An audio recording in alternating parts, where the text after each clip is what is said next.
Olá! Hoje a gente vai mergulhar na Lei Geral de Proteção de Dados, a famosa LGPD. Ela é um verdadeiro divisor de águas para a privacidade digital aqui no Brasil e é fundamental entender o porquê disso. Pensa bem, no nosso mundo que está super conectado, a gente gera e compartilha dados o tempo todo. A grande questão que fica é, quem tem o controle sobre tudo isso? Pois é, a LGPD veio justamente para botar um pouco de ordem e responder essa pergunta. Então, para a gente entender de verdade o impacto dessa lei, a gente precisa voltar um pouquinho no tempo e ver de onde ela veio, qual era o propósito por trás dela. É por aí que a gente começa. Olha, no fundo, o que a lei quer é uma coisa bem simples, mas super poderosa. Proteger os direitos fundamentais de liberdade e de privacidade de cada pessoa, devolvendo para a gente o controle sobre as nossas próprias informações. Em poucas palavras, é sobre ter mais poder e segurança no mundo digital. E é importante saber que a LGPD não surgiu do nada, sabe? Ela não foi uma invenção brasileira isolada. Na verdade, ela bebeu muito da fonte de padrões internacionais, principalmente da famosa GDPR, a lei europeia. Com isso, o Brasil entrou para um clube importante, de mais de 100 países que têm leis específicas para proteger dados. Beleza, agora que a gente já sabe de onde a lei veio, vamos entender as peças desse quebra-cabeça. Afinal, que tipo de dado ela protege e quem são as figuras principais nessa história toda? O primeiro conceito, e o mais básico de todos, é o de dado pessoal. Pensa assim, é qualquer informação que possa identificar alguém. Pode ser o nome, o CPF, mas também coisas como um endereço de e-mail ou o IP do computador. É tipo a matéria-prima com que a lei trabalha.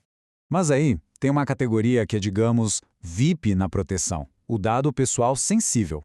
A lei olha para esses dados com uma lupa, com cuidado extra, porque são informações que podem ser usadas para discriminar.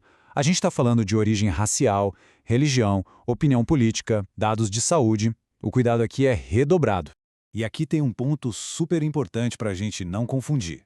De um lado temos o dado pessoal, que a lei protege. Do outro, o que a gente chama de dado anonimizado. Isso é um dado que foi modificado de um jeito que não dá mais para saber de quem ele é. Como não tem como ligar de volta a uma pessoa, a LGPD não se aplica a ele. Certo, agora vamos aos personagens dessa história.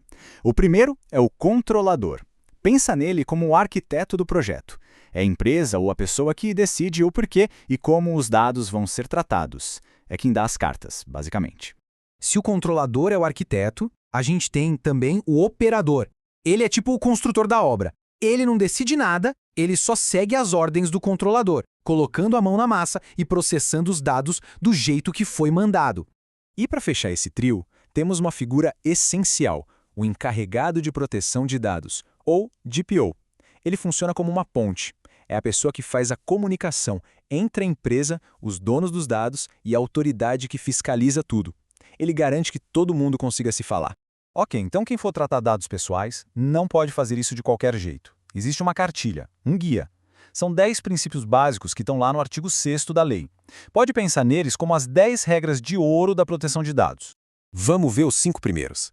O princípio da finalidade diz que tem que ter um motivo claro para coletar o dado. A adequação e a necessidade andam juntas. O uso do dado tem que ser compatível com esse motivo e limitado ao mínimo indispensável, sem exageros. Aí vem o livre acesso, que é o direito de consultar os próprios dados de forma fácil. E, por fim, a qualidade dos dados, que garante que as informações têm que estar certinhas e atualizadas. Continuando, o princípio da transparência é chave. As empresas precisam ser claras sobre o que fazem com os dados.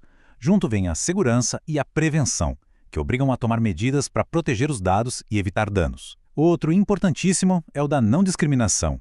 E, para fechar, a responsabilização e prestação de contas. Ou seja, não basta fazer o certo, tem que ser capaz de provar que está fazendo.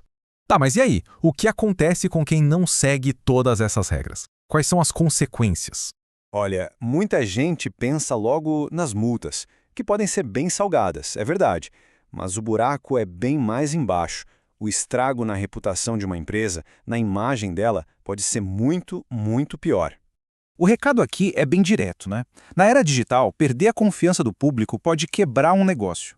É um risco que vai muito além do dinheiro da multa, é sobre sobrevivência no mercado.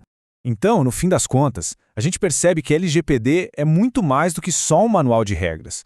Ela é o alicerce para uma cultura nova de respeito à privacidade e uma nova forma de cidadãos e empresas se relacionarem quando o assunto é dado. E tudo isso leva a gente a uma grande reflexão, que é a pergunta que fica no ar. É uma questão que a LGPD joga no nosso colo e que não é só sobre lei, né? É sobre o nosso dia a dia, sobre o futuro e que impacta a vida de todo mundo.